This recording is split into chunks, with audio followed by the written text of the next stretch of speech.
Porque anoche me respondieron como 15, hoy respondieron como 14. Y tengo que volverle a enseñar lo que le enseñé anoche a los que estaban acá, de que cuando usted dice amén, usted dice así sea.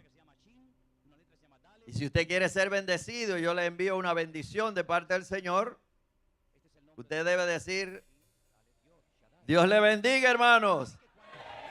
Gloria a Dios, qué bueno, qué bueno. Bendito sea el Señor, aleluya, aleluya. Usted sabe que muchas veces, cuando uno sale de viaje, especialmente si sale en automóvil, el viaje a veces se le hace largo.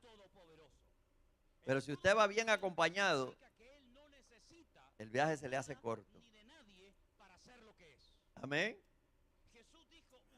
Entonces, no solamente eso, sino que si hay alguna situación o cualquier problema que se levante en el camino, si usted está bien acompañado, usted tiene quien le respalde, quien le ayude, ¿sí o no? Yo quiero cantar una alabanza esta noche que me parece que el escritor de esta alabanza se inspiró en los dos discípulos que iban hacia Emaús. Y usted ponga la atención a la letra y se va a dar cuenta el por qué. Y se titula Divino Compañero del Camino. Aleluya.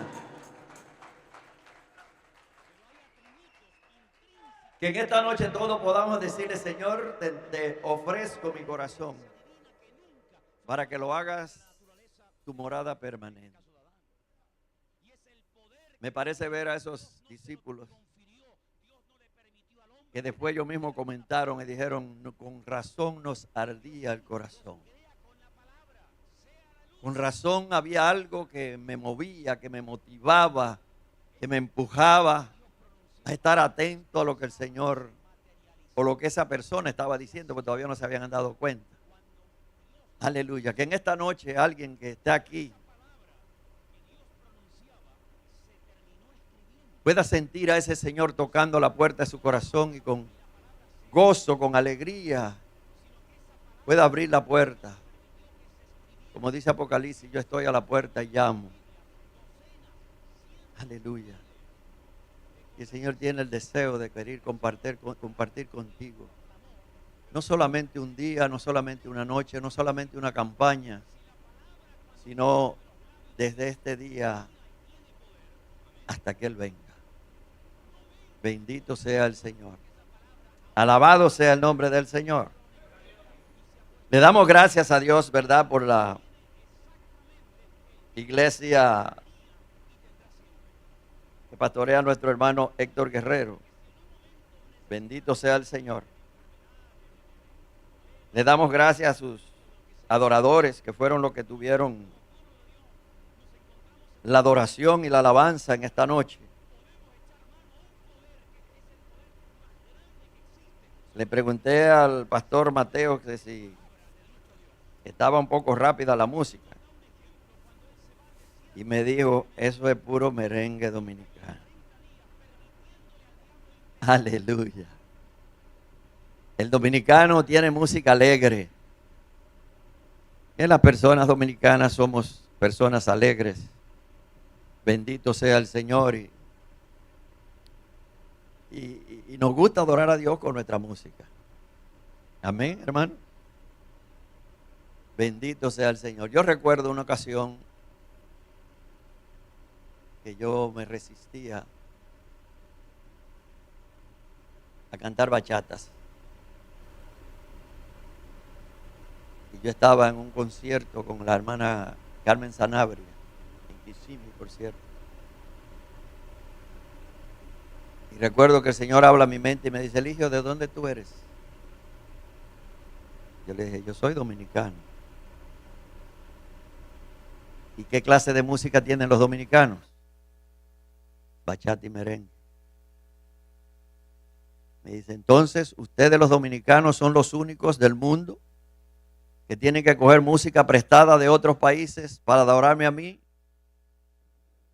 Porque puertorriqueños me adoran con su salsa, los cubanos con su danzón, los mexicanos con sus mariachis y rancheras, y ustedes las aceptan y las reciben.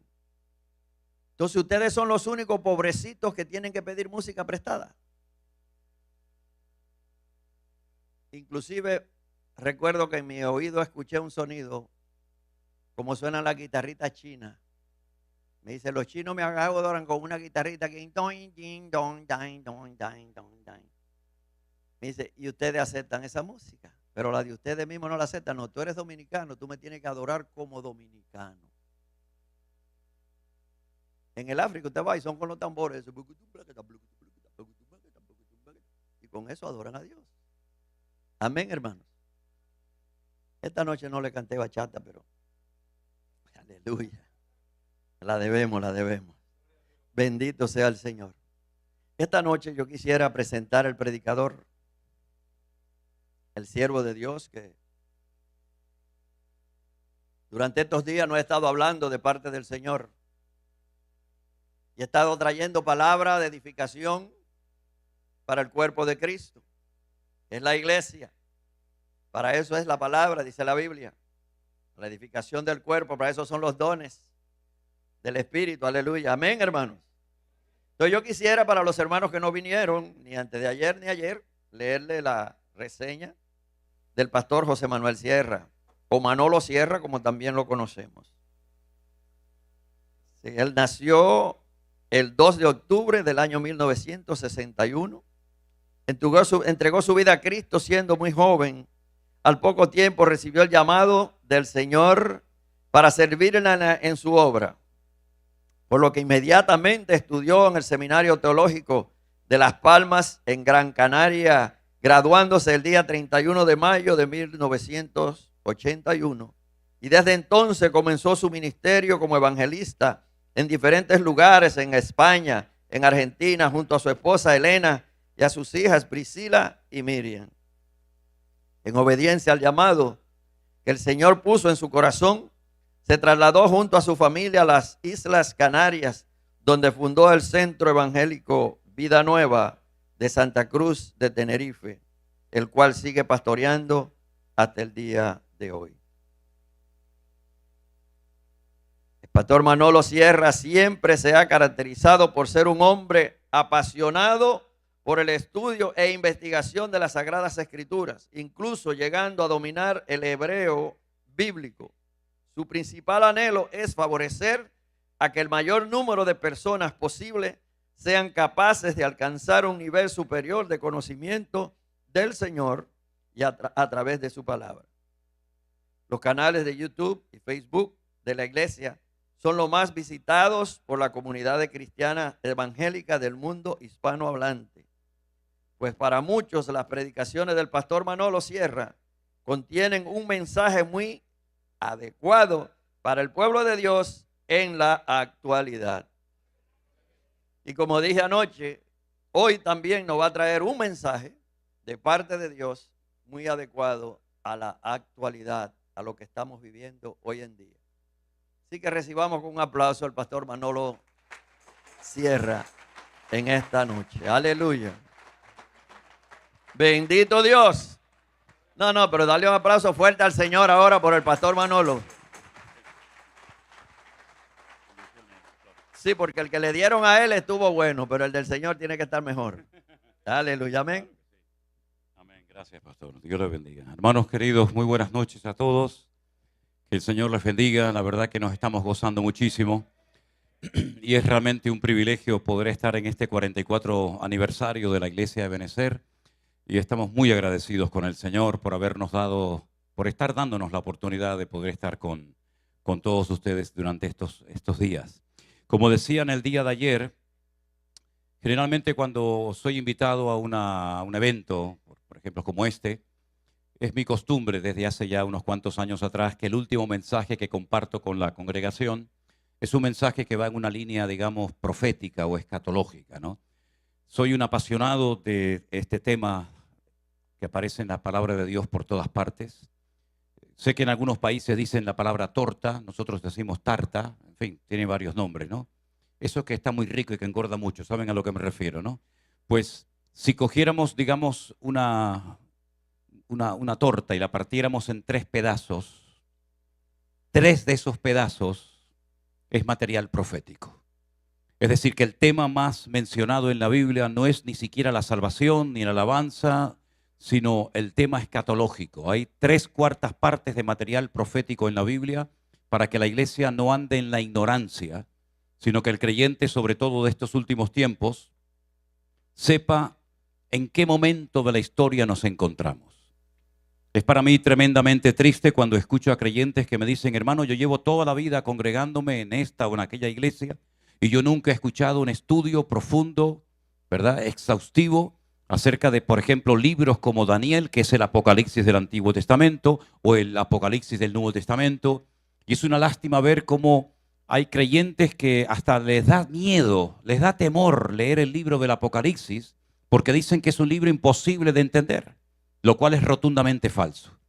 Dios no ha puesto en su palabra ningún libro, ni siquiera el libro del Apocalipsis, primero ni para asustar a nadie, ni para confundir a nadie, sino más bien todo lo contrario.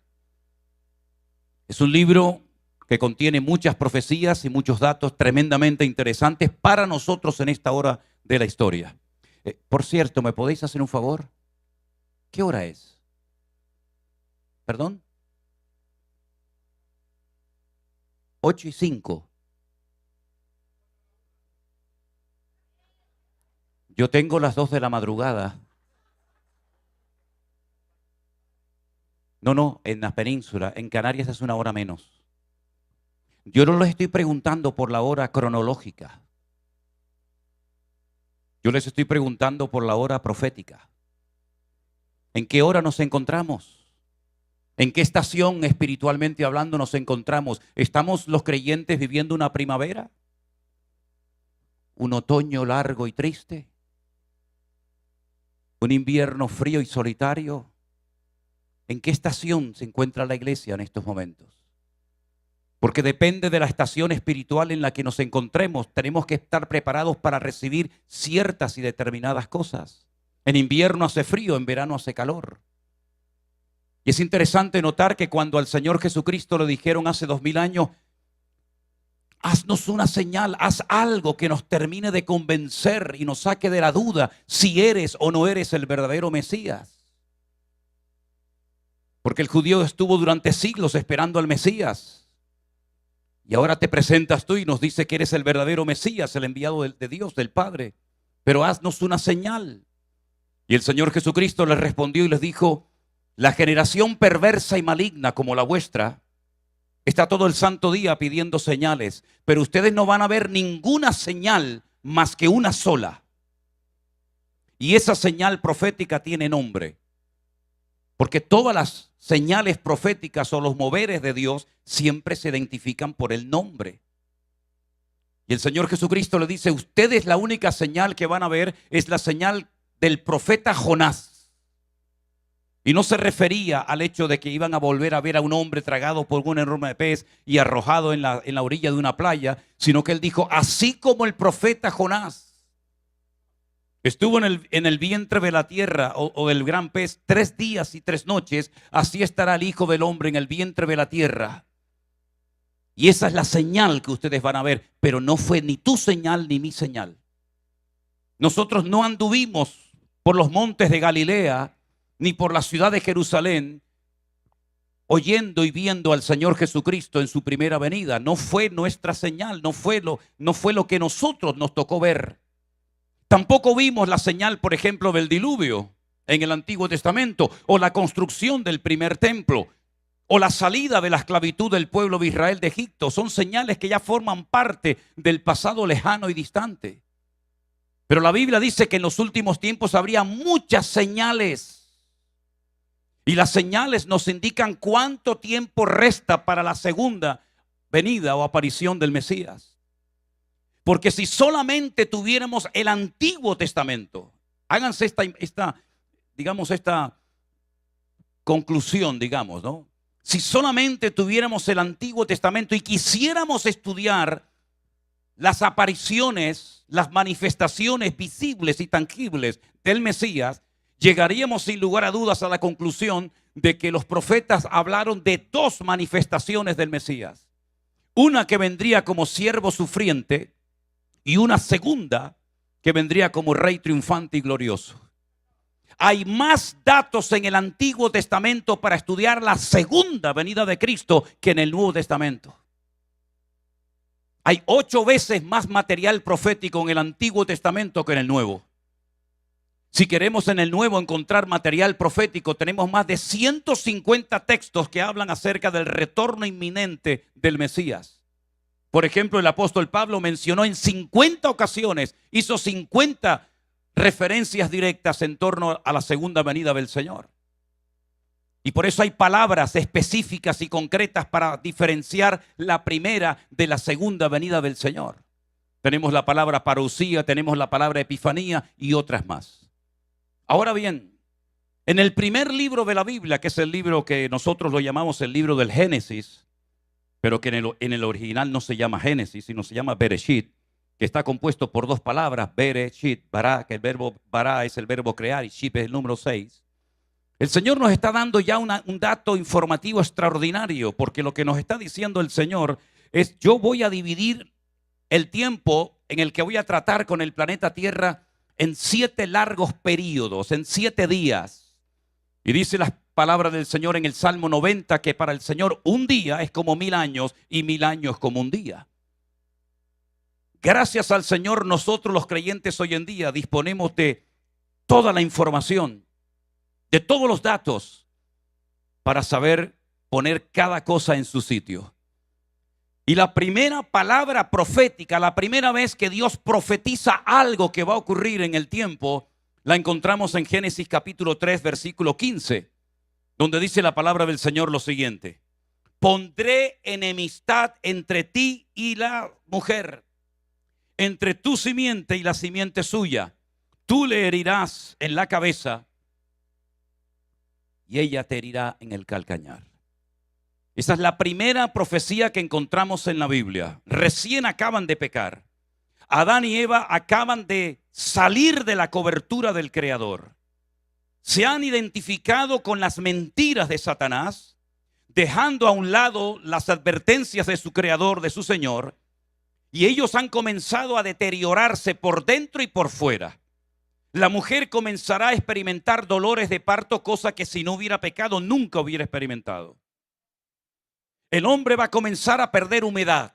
3/4 partes del cuerpo humano es agua y 1 parte es materia.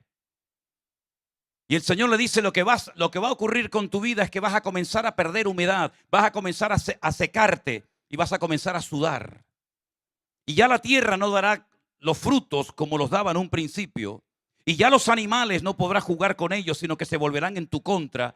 Y te has convertido en décimas de segundo de un ser inmortal a un ser mortal. Y vas a comenzar a sufrir dolores y enfermedades y todo tipo de cosas que todos sabemos. Pero lo peor que le ocurrió a Adán y a Eva fue que fueron expulsados de un lugar extraordinario llamado el paraíso, el Gan Edén. Un lugar que era enorme, enormemente grande, cuyo epicentro estaba en la ciudad de Jerusalén actual y cuyo extremo llegaba desde Mesopotamia, el río Éufrates y Tigres, hasta el río Nilo en Egipto. El jardín del Edén tenía forma de cruz en cuanto a su longitud horizontal y vertical. Y allí el Señor colocó a esta primera pareja para que disfrutaran, para que tuvieran comunión con el Creador, pero todo eso se perdió debido a la desobediencia y al pecado del hombre. Pero ahí nace una esperanza, y la esperanza es que algún día vendría un descendiente de una mujer que a su vez sería herido en su pierna, en su calcañar, pero que ese descendiente de una mujer heriría con herida de muerte y mortal en la cabeza a Satanás.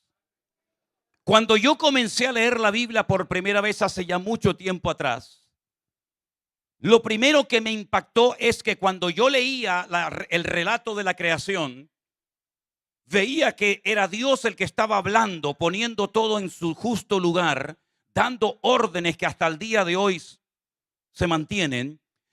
Y me encuentro que hay un creador, que como dijimos ayer, su primer nombre aparece en plural, en género masculino Elohim, y vemos que hay un hombre y después hay una mujer, y de repente aparece un tercer personaje o un cuarto personaje, según como lo quieran mirar, que intenta seducir y que intenta hacer caer en tentación a Eva.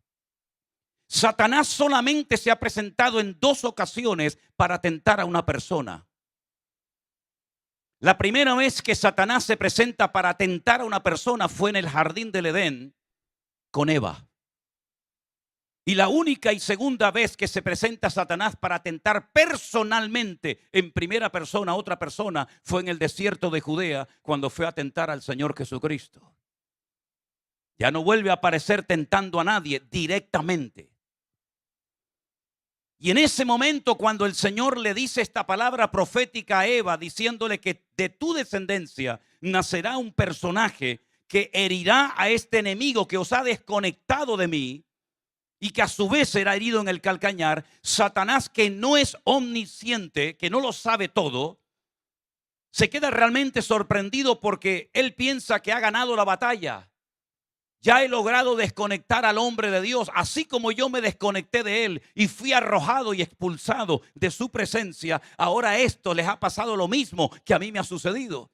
Ya no tenéis esperanza, porque dicho sea de paso, Dios jamás movió ni un solo dedo para restaurar a su posición original al diablo o a Satanás. Nunca. Sin embargo, ahora se entera de que Dios va a hacer algo extraordinario, va a mover cielo y tierra para restaurar al hombre, y lo va a hacer a través de un descendiente de una mujer. Y él se queda seguramente impactado y sorprendido porque sabe que su fin se acerca, pero no sabe de quién se trata, dónde va a suceder ni cuándo. Y él tiene que comenzar a seguir como perro sabueso las instrucciones, los datos, la información que el Creador va dando progresivamente a lo largo de la historia para poder descubrir o hacerse una idea de quién es ese personaje que va a acabar con su reinado y con su influencia en la tierra. No sabe quién es, no sabe dónde van a nacer, no sabe qué nombre va a recibir, no tiene ningún dato más que el que Dios le dijo a Eva en ese momento. Pero esa pareja al poco tiempo se queda embarazada ella. Y muchas veces me han preguntado, ¿con quién se casaron los hijos de Adán y Eva? ¿Tuvieron relaciones con Eva, con su madre? No. En español o en castellano, como prefieran, no se aprecia lo que dice en el texto original. Pero en hebreo hay señales, hay puntuaciones, hay indicaciones que cuando nacía un hijo, en hebreo dice y otro más. No se habla de quién fue ese otro más, si fue un varón o fue una hembra, pero cuando nació Caín, nació otro más. Cuando nació Abel, nació otro más con él. Pero él se da cuenta de que esos 2 hijos primeros, Caín y Abel, hay una diferencia abismal de uno a otro. Y cuando se presentan delante del Señor, dice la Biblia que Dios miró con agrado la ofrenda de Abel, pero miró con desagrado la ofrenda de Caín. Y Satanás, que sabe que van a ser alguien que le va a herir, probablemente pensó, intuyó por un momento que este que agrada a Dios, ese puede ser el que me va a herir a mí y acabar con mi reinado y mi influencia en el mundo. Por lo tanto, pone en el corazón de Caín que le engaña a su hermano Abel y que le diga, salgamos al campo a pasear. Y dice la Biblia que Abel salió con su hermano creyendo que quería tener comunión con él, pero le estaba engañando, porque dice que en un momento de descuido se levanta contra su hermano y lo mata. Y se convierte en el primer asesino de la historia de la humanidad. Y Satanás se frota las manos porque Caín no puede ser el que me va a herir a mí. Y aquel que agradaba a Dios ya me lo he quitado de en medio. Y es entonces cuando se vuelve a oír otra vez la voz audible de Dios, en este caso diciéndole en forma de pregunta a Caín, ¿dónde está tu hermano Abel? Y él se quiere ocultar, él se quiere excusar diciéndole, ¿soy yo acaso guarda de mi hermano? Y el Señor le dice algo tremendo y le da una revelación increíble y le dice, la voz de la sangre de tu hermano Abel llega a mi presencia. Hay algo en el mundo espiritual cada vez que se derrama sangre, que sacude el mundo espiritual, para bien o para mal. Por eso cuando me dicen, ¿me puedo tatuar? Digo, no, en absoluto. Tu sangre tiene que ser pura y tu cuerpo es templo del Espíritu Santo. Y tú no puedes derramar tu sangre para ponerte un tatuaje, aunque sea un texto bíblico en tu piel, querido hermano. Ojo con lo que estás haciendo, porque tu cuerpo no te pertenece. Ha sido comprado por la sangre de Jesucristo. Le salió el tiro por la culata, si me permiten la expresión, a Satanás, porque se dio cuenta de que Abel no era aquel que le iba a herir en la cabeza. Entonces él sigue indagando y siguiendo los rasgos o la información que el Señor va dando. Y por ahí nace alguien que dice que en medio de una generación perversa y maligna y llena de corrupción, de inmoralidad y de promiscuidad sexual, hay uno que marca una diferencia. Uno que no se dejó arrastrar por el ambiente, sino alguien que era perfecto en sus caminos y justo delante del Señor. Y ese hombre se llamó Noé o Noah. Pero tiene 3 hijos. ¿Cuál de ellos será? ¿Será Sem? ¿Será Can? ¿Será Jafet? ¿Cuál de ellos puede ser el que me vaya a herir a mí en la cabeza y yo a él a su vez en el calcañar? Comienza a hacer todo tipo de cábalas y de especulaciones pensando quién será, será este. Los 3 parecen buenos muchachos, obedecen a su padre, han estado más de 120 años involucrados en la obra de la construcción del arca. ¿Quién puede ser? ¿Quién puede ser? No lo sabe, porque repito, Satanás no lo sabe todo, no lo puede todo y no está en todas partes al mismo tiempo.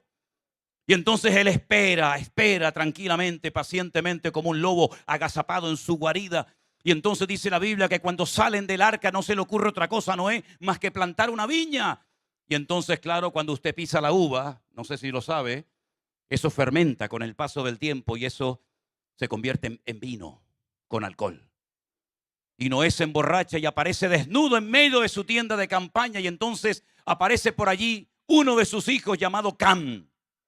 Y dice que se burla de su padre, se ríe de su padre. Y en el texto hebreo dice que incluso quiso abusar de su padre.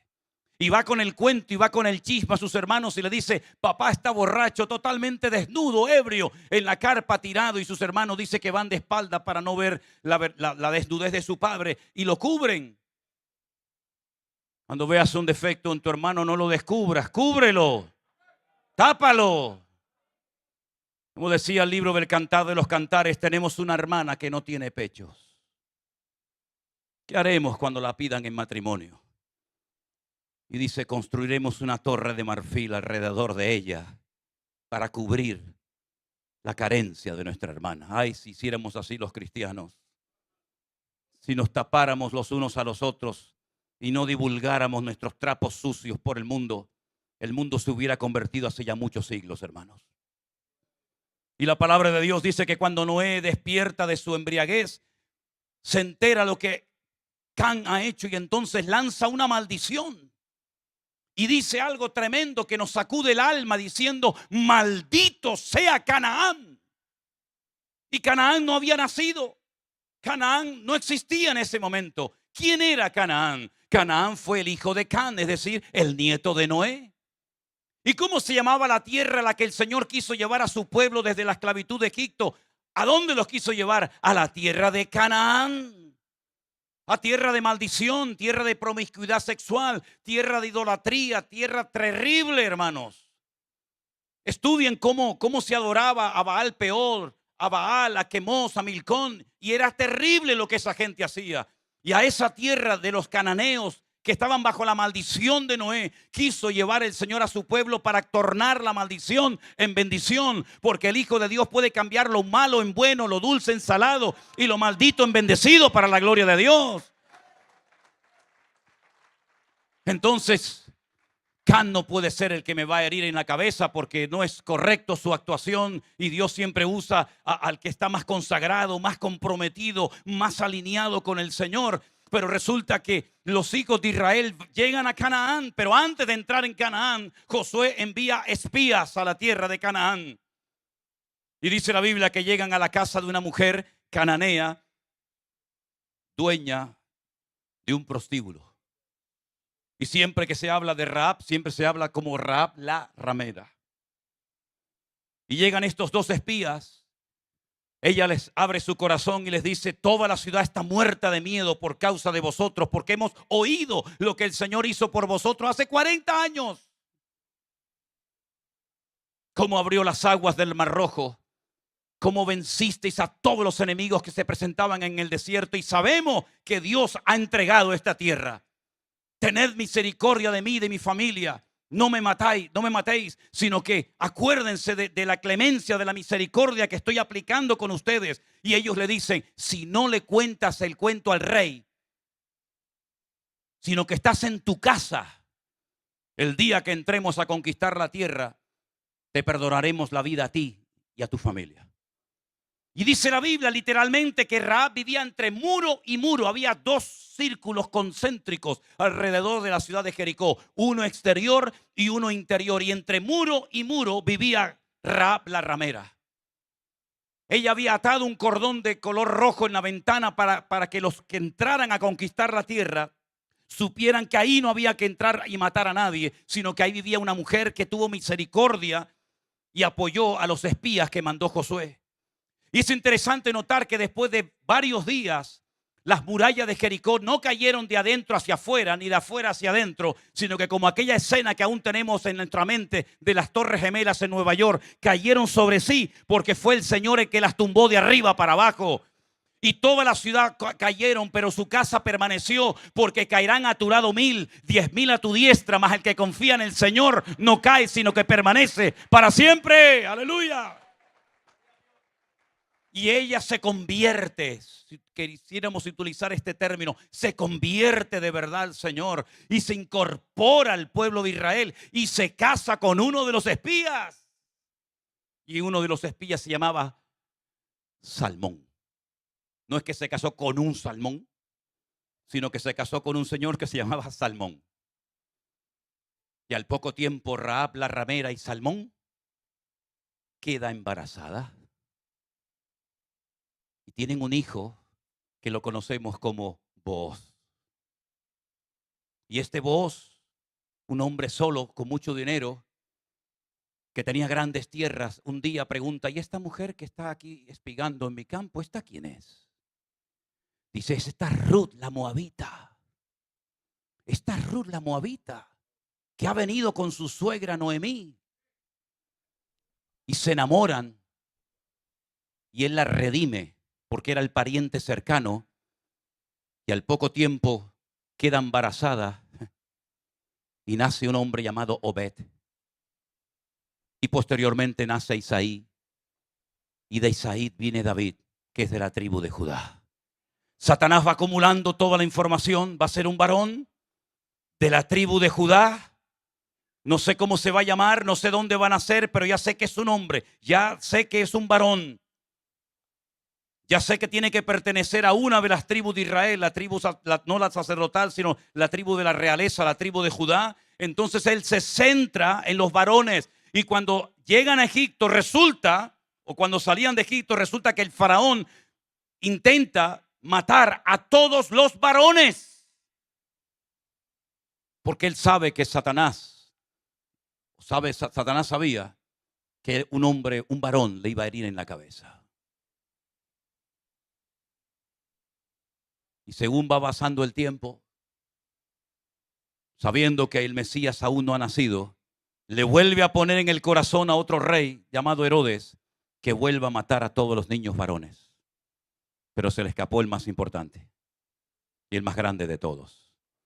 Pero fijaros cómo a lo largo de la historia Satanás comienza a perseguir, intenta bloquear el diseño, el plan de Dios, hasta que por fin nace el Mesías, cuando tenía que nacer en Belén de Judea, en la casa del pan, porque él dijo, yo soy el pan de vida, bendito sea Dios. Ahora bien, ese Mesías cuando viene y cumple con el propósito por el cual vino a este mundo y muere en la cruz y derrama su sangre por nosotros, cuando él se va a ir, cuando él se despide de sus discípulos, previamente él había dicho, me voy, pero volveré otra vez. No dijo cuándo, pero sí sabemos dónde. Y en aquel día se firmarán sus pies sobre el monte de los olivos, el monte que está enfrente de Jerusalén, y entonces el monte se partirá.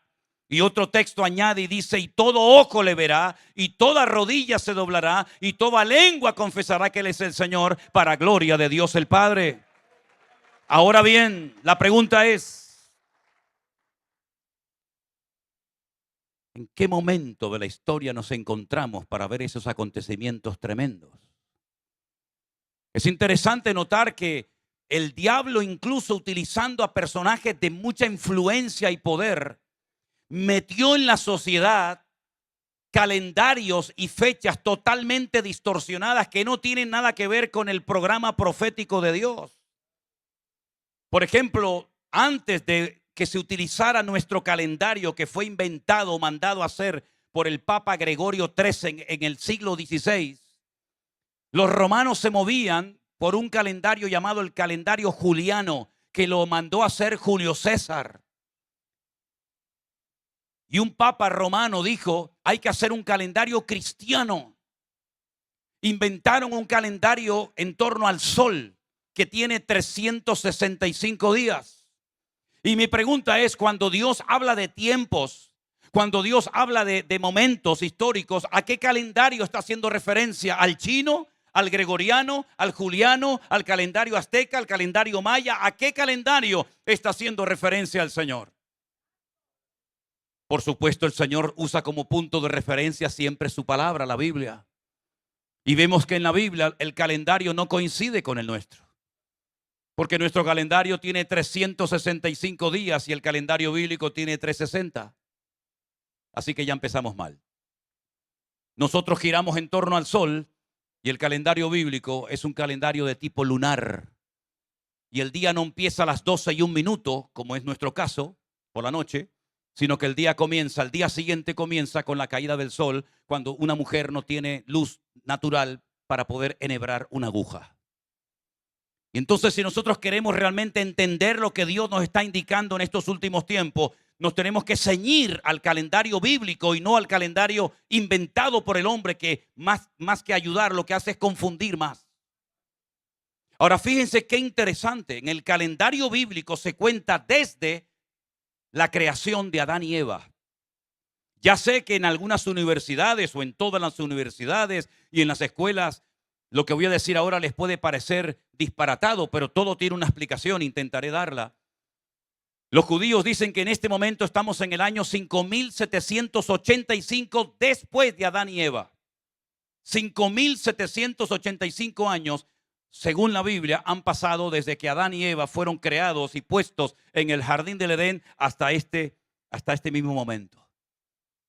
Pero tampoco es correcto, porque la Biblia nos enseña en el libro del Éxodo capítulo 12 verso 40, léanlo después detenidamente en casa, el tiempo que el pueblo de Israel estuvo en Egipto. Y dice que estuvo 430 años. Pero de esos 430 años, no todos fueron tiempos malos o de esclavitud.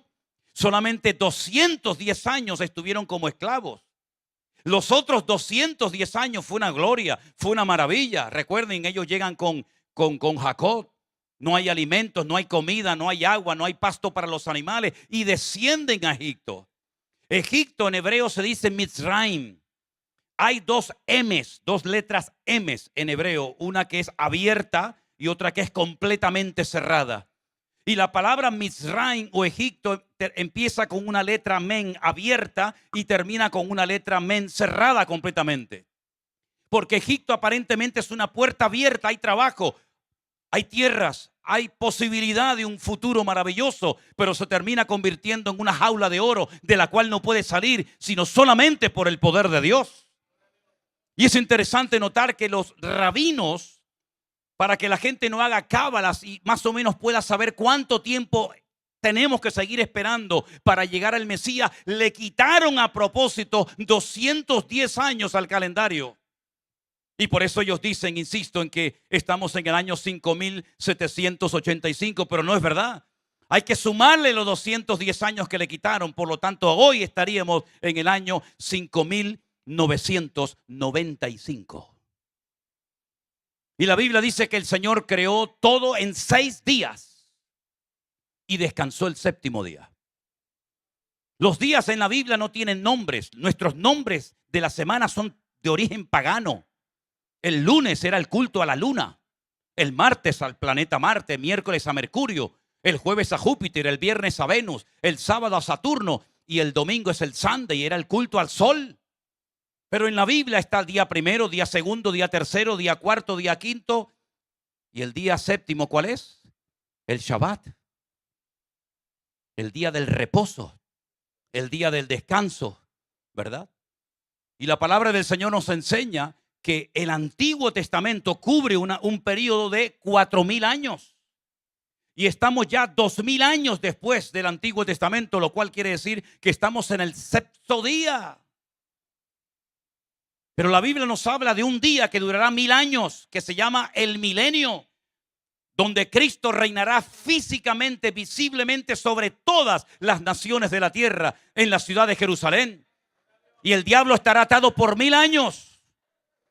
Y todas las naciones que hubieran sido salvas, que se escaparon de la batalla de Armagedón, donde morirán millones de seres humanos en ese valle de Josafat, dice que tendrán que subir todos los años a Jerusalén para celebrar la fiesta de Sukkot o la fiesta de Tabernáculo. Y la nación que no suba, no caerá ni una gota de lluvia sobre ella en ese año.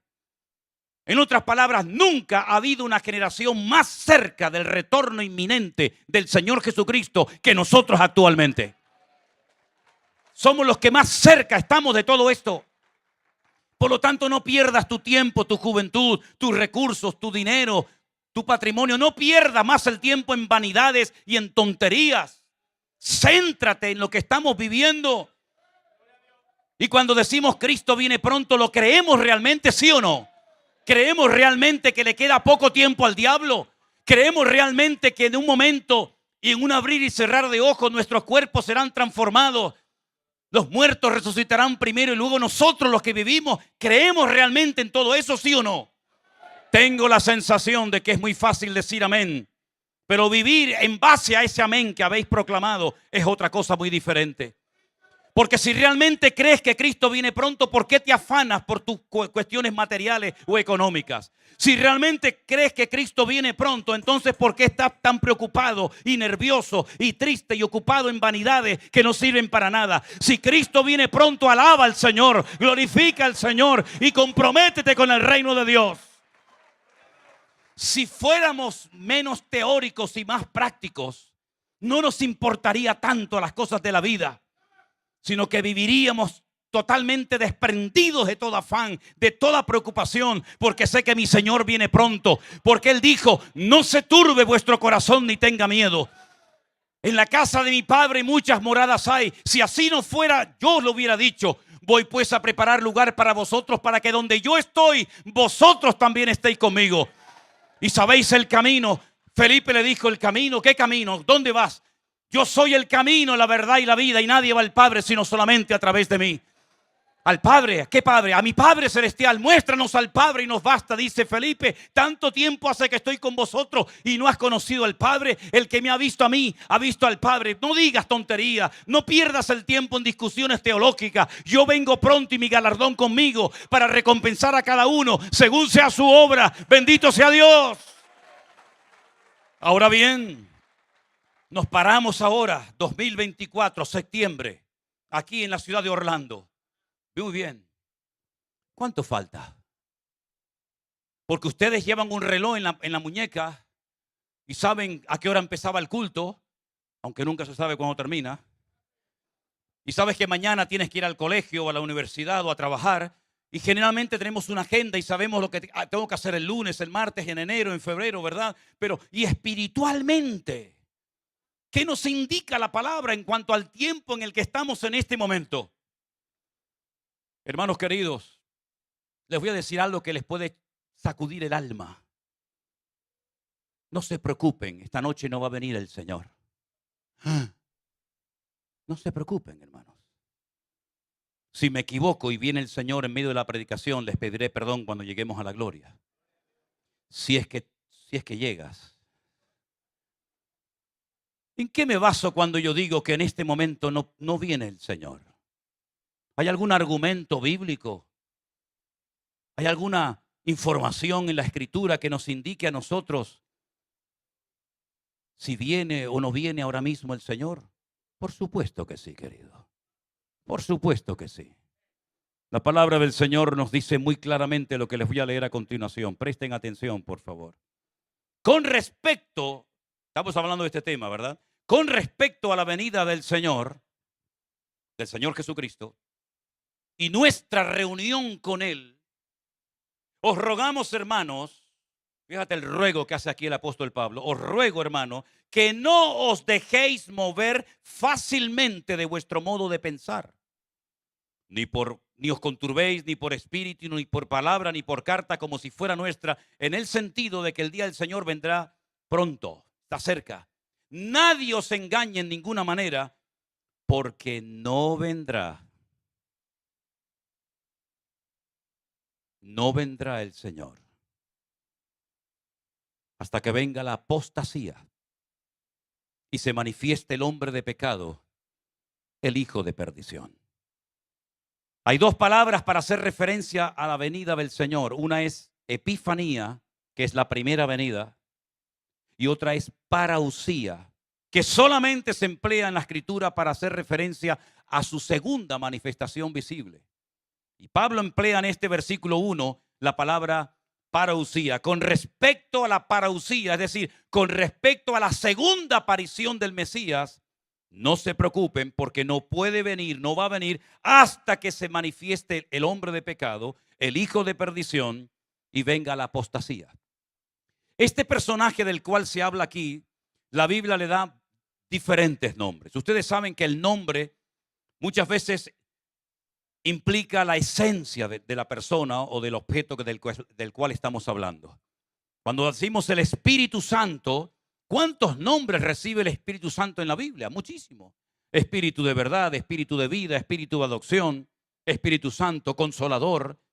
¿Cuántos nombres recibe Dios en el Antiguo Testamento? Muchísimos, ¿verdad? El Señor, Elohim, Rafa, El Shaddai, etcétera.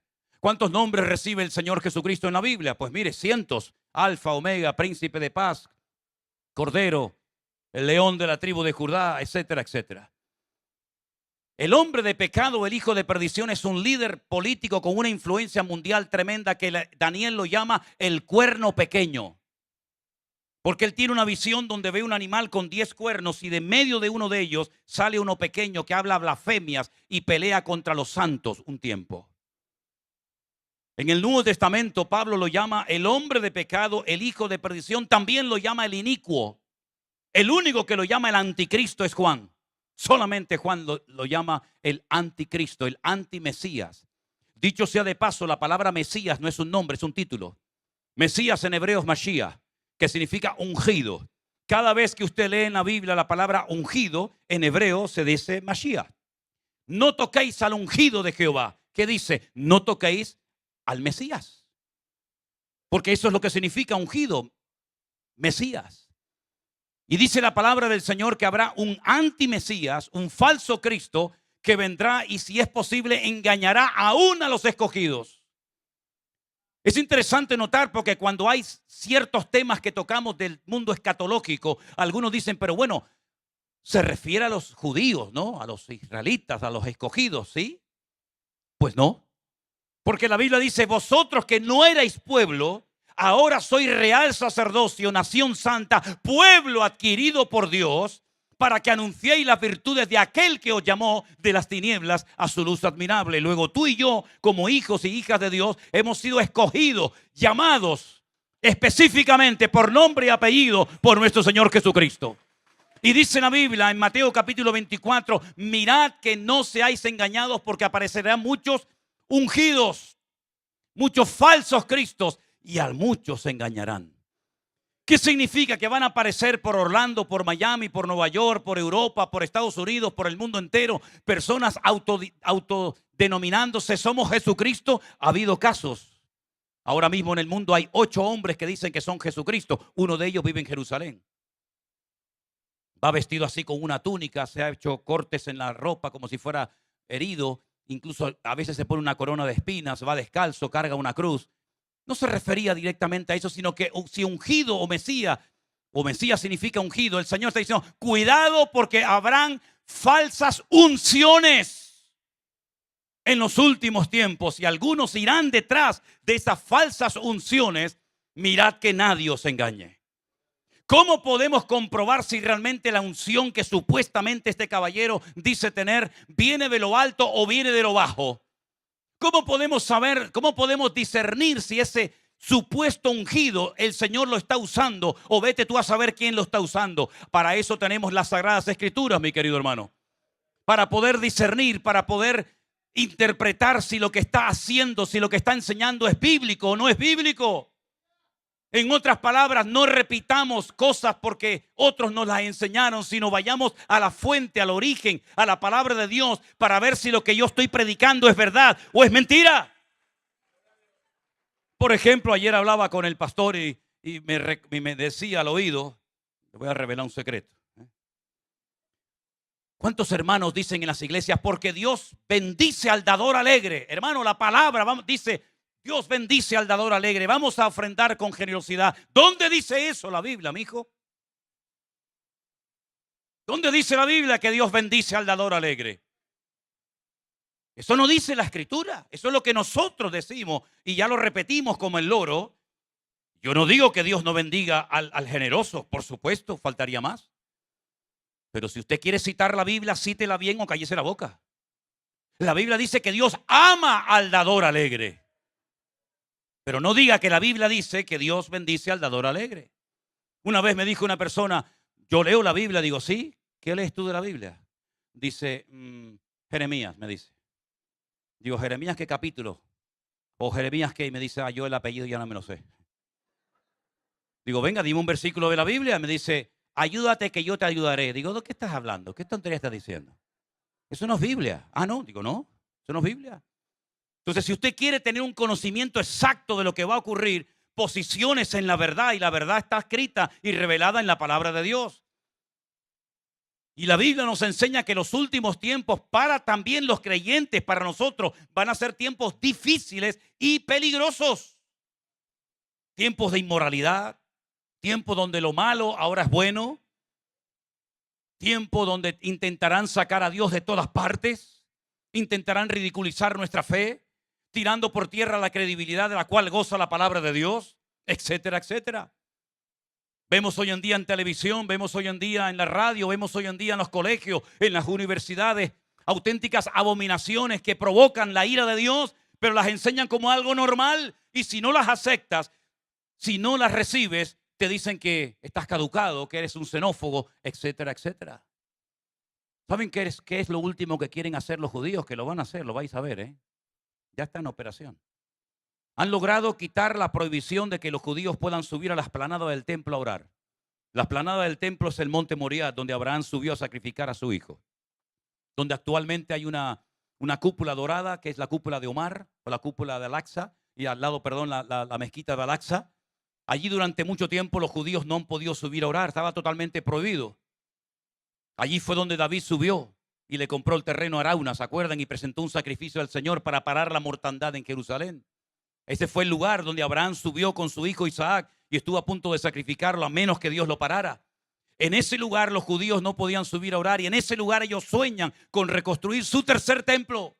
Ya uno fue destruido, el segundo fue destruido y el tercero también va a ser destruido. Pero su anhelo, su deseo es volver a reconstruir el Bet HaMikdash, la casa santa para el Señor.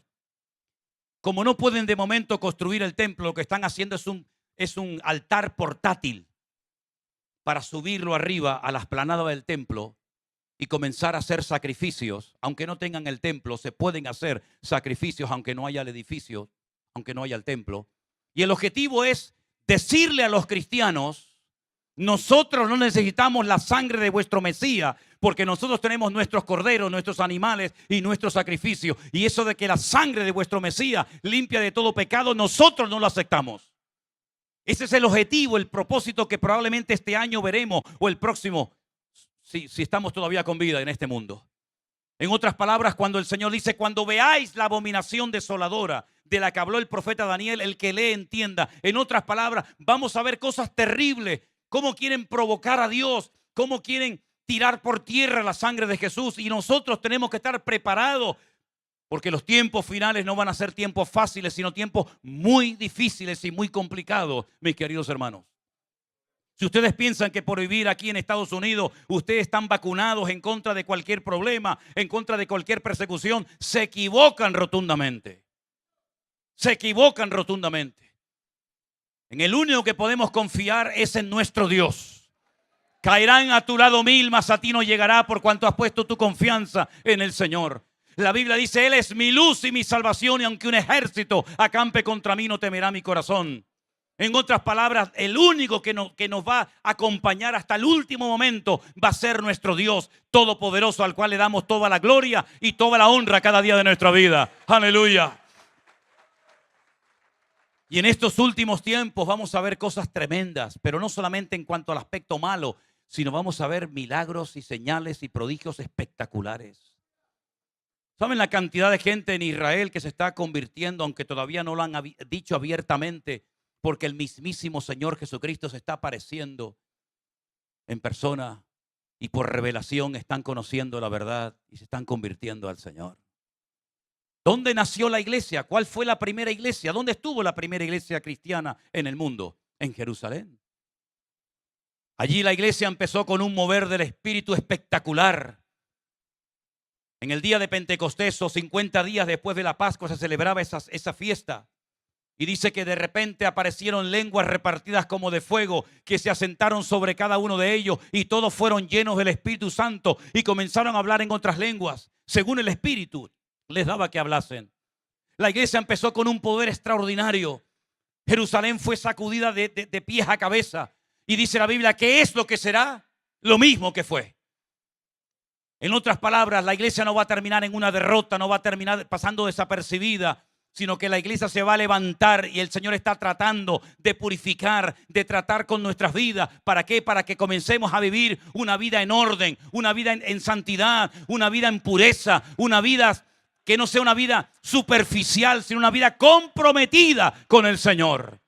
Y eso es lo que necesita esta nación, ver hombres y mujeres de verdad que aman a Dios, que respetan al Señor y a su palabra y se dejan de cuentos. Los últimos tiempos van a ser tiempos terribles, terribles, de guerras y de rumores de guerras, desprovistos de todo principio moral o espiritual, donde ya no hay absolutos, todo es relativo. Los últimos tiempos van a ser tiempos muy difíciles para la juventud cristiana, porque además el mundo se ha metido ya en nuestras casas. No hace falta ir al mundo, ya se metió dentro. Por eso yo siempre digo, revise lo que su hijo y su hija están mirando todo el día ahí en la máquina diabólica esa. ¿Qué están viendo? ¿Con quién estás hablando? ¿A qué páginas estás visitando? Porque mientras usted tiene los pies encima de la mesa viendo el partido de fútbol, el diablo está tentando a su hijo o a su hija en la habitación y usted como padre ni se ha enterado. Es interesante notar cuándo vino la primera tentación en la historia de la humanidad. Cuando estaban juntos, cuando estaban paseando de la mano Adán y Eva, dándose cariñitos y abrazos, no. Cuando estaban separados uno por un lado y otro por otro. Satanás esperó pacientemente diciendo, ya se van a separar, no te preocupes. El otro está debajo de una cocotera tomando el sol. Esta es la mía. Y ella se fue solita a pasear por el huerto. ¿Se acuerda cuando aquella niña salió, dice que a ver cómo vivían las hijas de Siquén? Salió solita, salió purificada y vino destrozada. El enemigo es un experto en aislarte, en separarte de la grey. Nadie me entiende, nadie me comprende, no cuentan conmigo, no me entiende la iglesia, el pastor la tiene tomada conmigo, con lo bien que yo canto, ¿por qué ponen a esta? Y con lo bien que yo toco la trompeta, el bombo, lo que sea, ¿por qué siempre tienen que poner a los mismos? No me llaman, no me visitan. El diablo te va aislando, te va metiendo basura, te va metiendo veneno en el corazón y entonces dice, yo prefiero estar sola, me quedo en mi casa leyendo la Biblia, yo no necesito pastores, ni iglesia, ni Biblia, ni nada. Y entonces, ¡pam!, ahí se presentó el diablo. Cuando estaba sola, mirando a donde no tenía que mirar. Y le dice el diablo, prueba, está rico. Yo le contaba cuando era pequeña a mi hija el cuento de Adán y Eva, la historia bíblica de Adán y Eva, y yo le decía, prueba. Y ella con 3 añitos me decía, no, prueba tú. No, pero no pasa nada, sí pasa. ¿Qué te dijo Dios? Que el día que comamos moriremos. Y él le dice, no vas a morir. No vas a morir, sino que van a ser abiertos tus ojos. Y le harás la competencia a él porque serás otro Dios. Y entonces dice, bueno, voy a probar. Y probó. Y fíjese que después Satanás no fue a tentar a Adán, ¿no? Después fue a tentar a Adán. ¿Quién? Su mujer. Para hacer caer a la mujer tuvo que ir al diablo en persona. Para hacer caer al tontorrón este con Eva sobraba. ¿Qué te parece? El poder de la mujer, amigo. Satanás en persona para hacer caer a esta. A este tontorrón. Eva, vete para allá que le das 4 carantoñas y ya te lo llevas al huerto. ¿Qué te parece, amigo? Los dos cayeron. Fue una ruina terrible. Una ruina tremenda. Tremenda. Pero fíjate qué interesante. Primero mata a uno, que fue Abel. Después quisieron matar solo a los niños en Egipto. Pero si vas al libro de Esther es impresionante. Porque hay un ser terrible de Amalek que quiso matar a toda la nación de Israel. Cada vez va más el enemigo. Cada vez quiere alcanzar mayores objetivos. Gracias a Dios a una mujer de Dios como Esther, que se puso a orar y ayunar y desbarató la agenda del diablo. Si no, Israel hoy en día no existiría. Era la mujer más hermosa del país, Cuidado con eso. Era una mujer hermosa, era una mujer bellísima, una mujer tremendamente atractiva, pero que no usaba su belleza para hacer caer a los hombres, sino que utilizó su belleza como instrumento para llevar al pueblo a la presencia del Señor, a buscar el rostro de Dios. Cuidado con eso. Cuidado lo que estás haciendo con tu vida. Porque si te miran a ti, pero tú los llevas a Cristo, gloria a Dios. Pero si te miran a ti, quedan en ti, mal asunto, amigo. Generalmente la gente muy guapa o muy bellas tienen un gran problema. Yo ese problema, gracias a Dios, no lo tengo. Pero los que son muy guapos, muy atractivos, cuídate, porque puede ser que el enemigo utilice tu belleza para llevar al pecado a mucha gente, cosa que hizo, por ejemplo, Eva y otras mujeres. Hermanos queridos, los últimos tiempos serán tiempos difíciles en lo político, en lo económico, en lo social, en lo espiritual, en todo. La palabra del Señor nos dice en Apocalipsis capítulo 12 que Satanás oyó la profecía, oyó el mensaje profético de que el Mesías vendría, y durante toda la historia, desde el Génesis hasta el nacimiento de Cristo, él comenzó a perseguir a esa mujer, y esa mujer no era la Virgen María, esa mujer en ese momento no era la iglesia, esa mujer en ese momento era el pueblo de Israel que quedó preñado, quedó impregnado con la promesa de que nacería el Mesías, y viendo que no pudo destruir al pueblo, dice que se va a hacer guerra contra los que guardan los mandamientos del Señor y contra los que creen en el Mesías. En otras palabras, si ustedes creen que están exentos de ser perseguidos o expulsados de sus trabajos o expulsados de sus escuelas porque son cristianos, no te engañes, querido hermano y amigo. Todo el que quiera vivir piadosamente sufrirá de una manera u otra persecución. Y si no se están metiendo contigo, es que tú tienes un problema. Si le caes bien a todo el mundo, tú tienes un serio problema. Pero si tú estás viendo cómo te presionan, cómo se ríen, cómo se burlan de ti, dale gloria a Dios. Bienaventurado es el que padece persecución por la causa de Jesucristo. Si en tu colegio, en tu universidad, en tu trabajo no se ríen de ti, es porque probablemente hace mucho tiempo que dejaste de ser luz y la sal se desvaneció. Pero que se metan contigo por ser cristiano es una honra, es un honor, es un privilegio padecer por la causa de Cristo. Gozaos y alegraos porque vuestro galardón es grande en los cielos. Aleluya. Se levantará no solamente un líder político de Europa, del antiguo territorio del Imperio Romano. Recuerden rápidamente el sueño de Nabucodonosor. Una estatua enorme, gigante, cabeza de oro, pecho y brazos de plata, vientre y muslos de bronce y las 2 piernas de hierro mezclado con barro. Esas 2 piernas representan al continente euroasiático y representan también Europa. Y de ahí se levantará este personaje siniestro. ¿Saben que tenemos en el corazón de Europa una máquina gigante? No cabe en esta habitación, que la llaman la bestia. Ahí están los nombres de todos los habitantes de Europa, direcciones, teléfonos. Algunos se compran televisiones grandes de estas modernas de hoy en día para ver, sin saber que te están viendo a ti también. Así es. Y cuando llevas el teléfono encendido te están escuchando todo lo que dices y te tienen localizado 24 horas al día. Así que eso de privacidad, privacidad la que tienes que tener tú con Dios. Es la única que funciona. Pero dice la palabra de Dios que en los últimos tiempos ese personaje siniestro que lo conocemos como el anticristo o el antimesías tendrá el apoyo de otro personaje también terrible que se llama el falso predicador, el falso profeta. ¿Qué es un profeta? Un profeta es un predicador. Por eso Pablo decía, yo quiero que todos profeticen. Es decir, yo quiero que todos prediquen la palabra. Un profeta no es una persona que tiene una voz muy rara. Hola, hermano, Dios te bendiga, bendecido. No. Ese es alguien que tiene problemas en las cuerdas vocales. Un profeta no es una persona que está todo el día viendo cosas y te profetiza lo que... ¿Cuántas veces me han venido a mí personas por la espalda? O de frente también, ¿no? Me acuerdo en San Francisco, vi una señora, me pone la mano en la espalda y yo me le viro y digo, la manita quieta. La manita quieta, a mí no me esté tocando. ¿Qué quiere? No, es que tengo palabra de Dios para usted. El Señor le va a bendecir, el Señor está contigo. El Señor dice, mire, hermana, escúcheme una cosa, no pierda el tiempo, hermana. Yo ya sé que el Señor está conmigo. Desde que me sacó los 4 demonios que tenía, ya sé que está conmigo.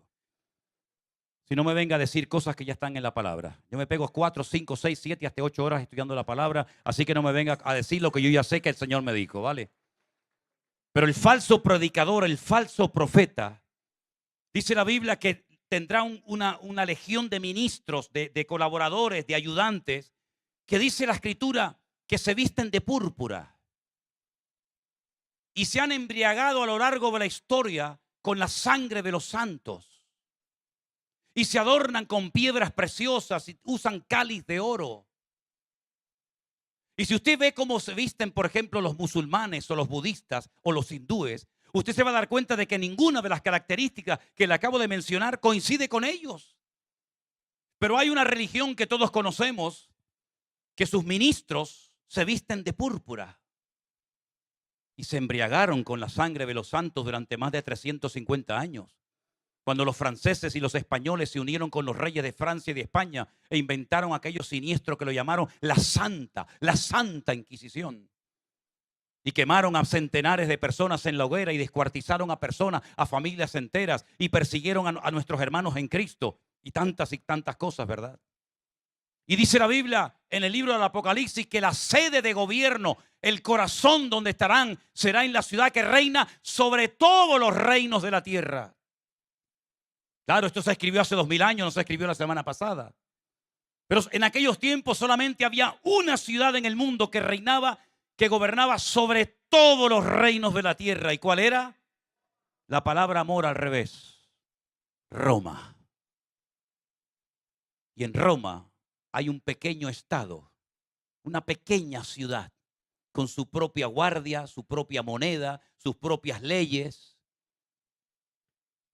donde dice la Biblia que tendrán su sede de gobierno el falso profeta. Y no habrán salido mentiras de aquel lugar, ¿eh? Fíjense lo que fueron capaces de hacer esta gente, que no solamente hicieron estragos en Europa, en México, en Perú y en tantas partes, sino que se atrevieron a quitar cosas de la Biblia. Y dice la Biblia, ay de aquel que se atreva a quitar o a poner cosas de la Biblia.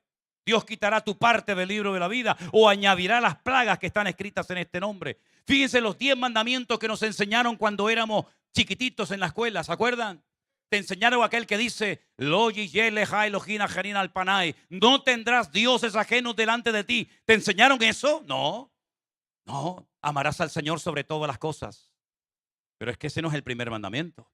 El primer mandamiento dice, no te postrarás ante imágenes ni las honrarás, porque yo soy el Señor tu Dios fuerte y celoso, que te sacó de la tierra de Egipto, de casa de servidumbre.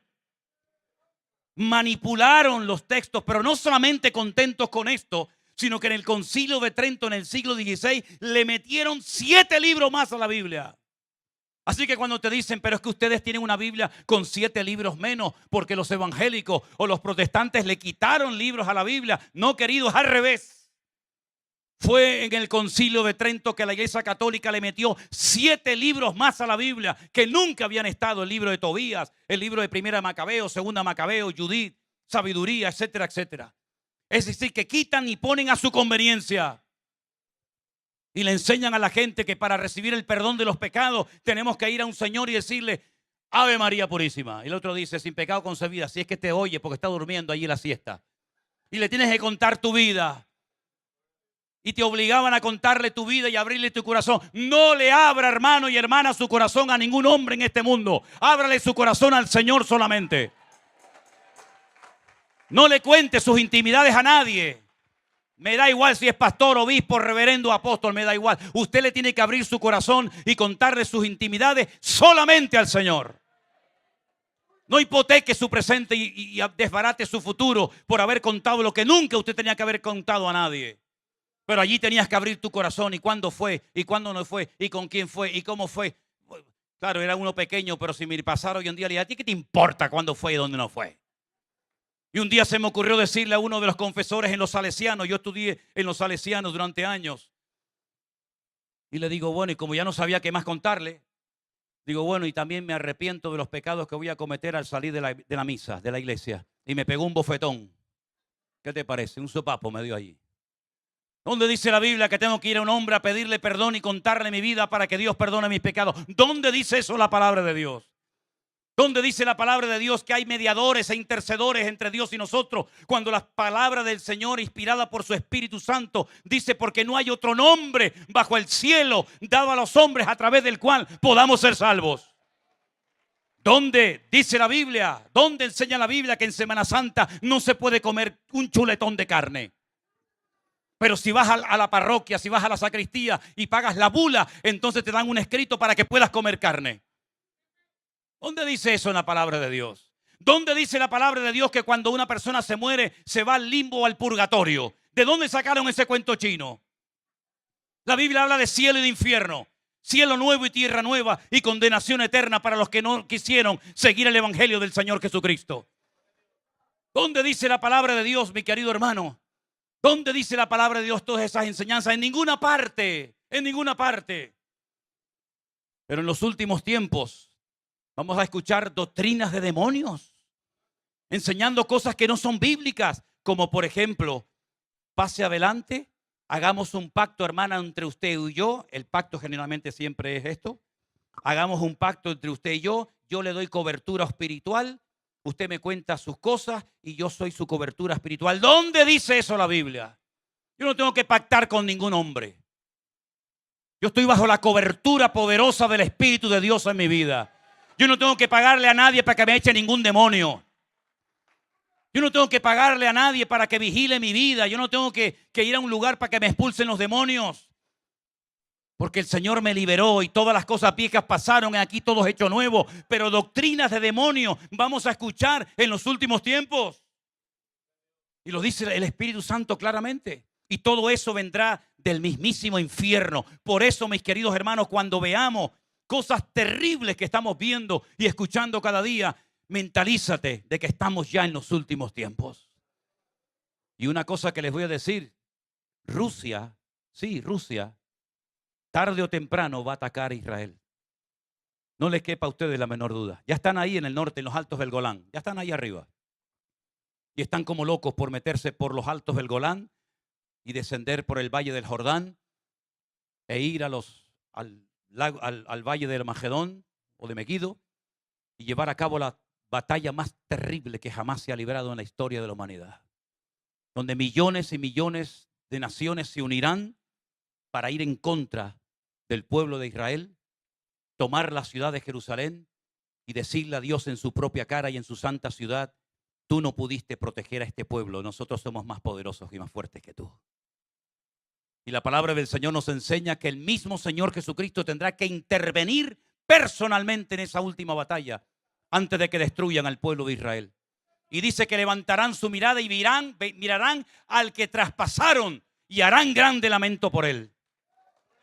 Y ahí vendrá el Señor en busca de su pueblo. La pregunta es, ¿y nosotros? ¿Qué pintamos en toda esta película? ¿Cuál es mi papel en esta obra? ¿Me quedo, salgo? ¿Dónde estaremos nosotros? Permítame que les recuerde algo de la Biblia. Una mujer casada y con dos hijos, tuvieron que emigrar a Jordania, o a Moab en aquella época, porque en Belén, donde vivían, no había comida, no había trabajo, no había futuro, no había nada. Y allí se va Noemí con su marido y con sus hijos, ¿verdad? Malón y Kelión. Y dice la Biblia que estos hijos se casan con mujeres moabitas. Pero resulta que el marido de Noemí muere y los hijos de Noemí se mueren y se quedan ahí 3 mujeres solitas, viudas. Y Noemí dice, me voy a volver a mi tierra otra vez. Aquí no tengo futuro, no tengo nada. Y de las 2 nueras, dice una que se volvió a sus dioses. Pero la otra le dijo, no me ruegues que te deje ni te abandone, porque a donde tú vayas yo iré. Tu pueblo será mi pueblo y tu Dios será mi Dios. Y donde a ti te entierren, a mí también me van a enterrar contigo. Noemí era judía. Ruth era moabita, era gentil. ¿Quién consoló a quién? ¿Quién apoyó? ¿Quién sustentó a quién? ¿La judía a la gentil o la gentil a la judía? Es interesante, ¿no? Ella rehace su vida y se casa con el hijo de Rahab la ramera, un tal Booz. Y de ahí viene el Mesías. En otras palabras, nosotros vamos a tener un ministerio extraordinario en los últimos tiempos de restauración, de cariño, de amor, de apoyo a un pueblo que le dio las espaldas a su Mesías, pero que si tú eres capaz de provocarlos a celos, porque al judío no se le convierte predicándole. La Biblia dice que para él la palabra de la cruz es locura. ¿Cómo se alcanza entonces a un judío? ¿Cómo se evangeliza a un rabino? ¿Cómo se alcanza a una persona que se sabe media Biblia de memoria, pero que ha rechazado al Mesías? Dice, provocándolo a celos. Viendo que tú eres un hombre bendecido, viendo que el Señor te ha sanado, viendo que el Señor te ha liberado, viendo que sabes la palabra de Dios igual o más que Él. En otras palabras, despertando en el interés hasta el punto que te llega a preguntar, pero tú ¿cómo sabes todo eso? Yo he ido a sinagogas de visita y me han terminado sacando en la plataforma y gozándome con ellos, incluso hasta orando por ellos. Así que mi querido hermano, la iglesia tiene que estar preparada porque vendrán mucha gente pidiéndonos ayuda, consuelo y refugio. La pregunta es, ¿dejaremos entrar en nuestra iglesia a los que son diferentes a nosotros? Porque cuando yo entré en la iglesia por primera vez no venía así vestido, ¿eh? Yo me quitaba mis pantalones, los jeans, creo que los llaman aquí los jeans. Yo me los sacaba y se quedaban de pie, ¿eh?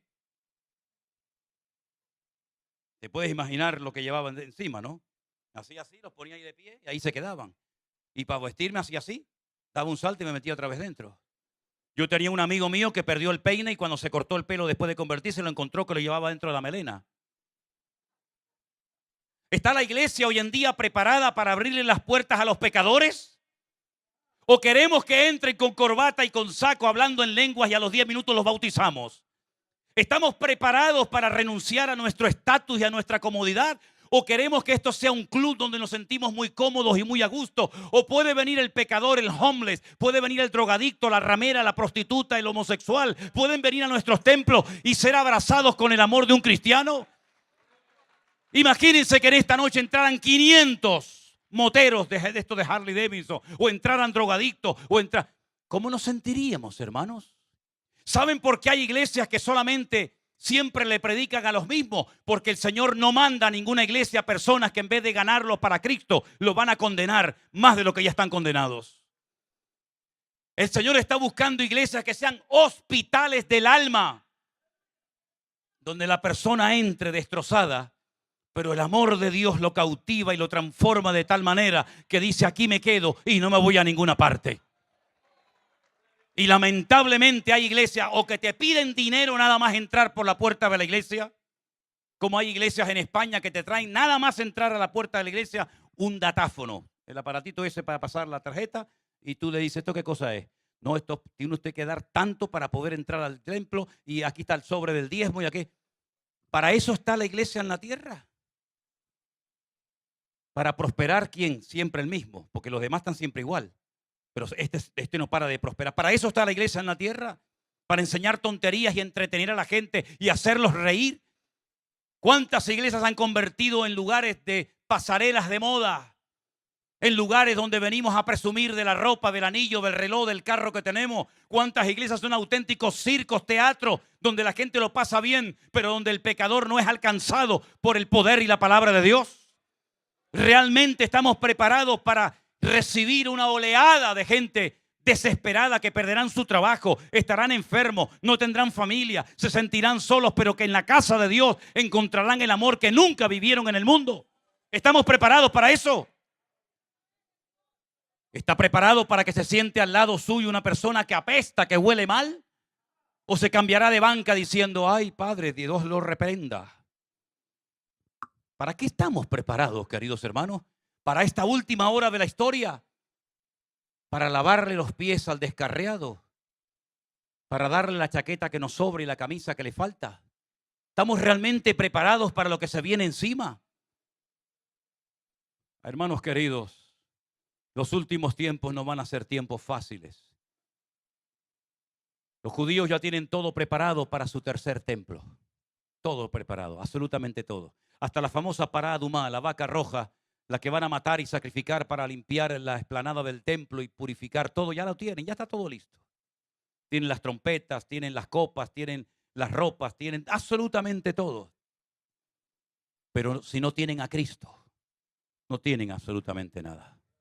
No tienen absolutamente nada. Si algo le falta a la iglesia a nivel general hoy en día en el mundo, ¿saben lo que es? Un bautismo, pero de amor. Si tuviéramos mucho más amor hacia el Señor y hacia el prójimo, las iglesias no se dividirían tan fácilmente, ni pelearían hermanos contra hermanos. ¿Cómo me impactó la primera vez en mi vida que leí el trasfondo de la carta de Pablo a los filipenses? Un hombre en una mazmorra romana, con la espalda hecha jirones, solo, abandonado, todos me han desamparado, ninguno estuvo a mi lado, Alejandro se marchó, Demas se fue al mundo, etcétera, etcétera. El Señor estuvo a mi lado, pero dice al que le estaba dictando la carta, escriba ahí antes de que me maten, regocijaos en el Señor siempre. Y seguramente Silvano o Silas, que es lo mismo, dijo, ¿qué? Y dice, otra vez te digo, regocijaos en el Señor siempre. Ay, pero antes que me olvide, Silas escribe esto. Ruego a Evodia y a Síntique que sean de un mismo sentir. Un hombre condenado a muerte, un hombre que ya lo tiene todo hecho en la vida, se acuerda que hay dos hermanitas en la iglesia enfrentadas, peleadas una con otra, y le dice a Silas, escribe que Evodia y Síntique arreglen la situación, porque cuando no hay armonía, no hay bendición ni vida eterna. Pero donde están los hermanos juntos en armonía, allí envía el Señor bendición y vida eterna. Eso es lo que necesitamos, que la iglesia sea un faro en medio de la oscuridad, en medio de las tinieblas. Porque Cristo es verdad que viene pronto, pero dice la palabra y termino. Pero el Señor no retarda su promesa, según algunos la tienen por tardanza, sino que es paciente para con todos, deseando que todos procedan al arrepentimiento. ¿Solamente tienen que arrepentirse los impíos y pecadores? ¿O tiene también la iglesia que arrepentirse de muchas cosas? ¿Solamente el arrepentimiento es para los del mundo, los de la calle? ¿No tenemos nosotros nada de lo que arrepentirnos? ¿Por qué dice el Señor que no vendrá si la iglesia sigue teniendo tantas manchas y arrugas? Porque la iglesia se ha arrugado mucho y se ha manchado mucho. Y yo siempre he dicho que cuando el mundo nos imita a nosotros, es una honra, es una alegría. Pero cuando tú tienes que imitar al mundo para entretener a la gente de su iglesia, tienes un gran problema, querido. Cierra tus ojos ahí donde estás en esta noche y dile al Señor, Señor, perdóname por el tiempo perdido. Perdóname porque estoy viviendo como si fuera a estar en esta vida 1000 años. Perdóname, Señor, por el tiempo que he perdido, por el dinero que he malgastado, por los dones que le he dado al mundo en vez de habérselos dado a mi Señor. ¿Sabes? La mejor decisión que puedes tomar en esta noche como joven o con la edad que tengas es decirle, Señor, yo quiero ir a por todas. Yo no quiero perder más el tiempo. Bueno, si el Señor te ha dicho que hagas ese estudio, esa carrera, gloria a Dios, pero y si no es esa la voluntad de Dios, ¿para qué estás perdiendo el tiempo? ¿Para qué estás obligando a tus padres que trabajen como mulas para pagarte unos estudios cuando Dios no te ha llamado a hacer eso? ¿Para qué estar en un lugar cuando ese lugar ya no tienes por qué estar ahí ni un minuto más de tu vida? Cierra tus ojos ahí donde estás y dile, Señor, perdóname. Perdóname, Señor, por el tiempo perdido. Perdóname, Señor, por no ser tú lo primero en mí, sino otras cosas te han desplazado de mi vida, Señor. Oh, Padre Santo, gloria a tu nombre, mi Dios. Bendito sea tu nombre, mi Señor. Gracias, Dios. Gracias, mi Dios. Tú eres todopoderoso. Aleluya. Que el Señor nos guarde y nos proteja y nos libre siempre de todo peligro y de todo mal. Y vivamos como si hoy fuera el último día de nuestra vida. Si alguien tiene que entregar su vida a Cristo y venir al Señor, hazlo ahora antes de que sea demasiado tarde. ¿Hay alguien entre nosotros que le quiere entregar su vida a Jesús? Que quiere decirle, Señor, yo he perdido mucho tiempo y quiero aprovechar los últimos años de mi vida para honrarte y para servirte a ti con todo mi corazón y con todas mis fuerzas. Si es así, ponte de pie y ven al frente. Y si hay algún creyente, algún hermano aquí en esta iglesia, que en esta tarde quiere decirle, Señor, perdóname, yo quiero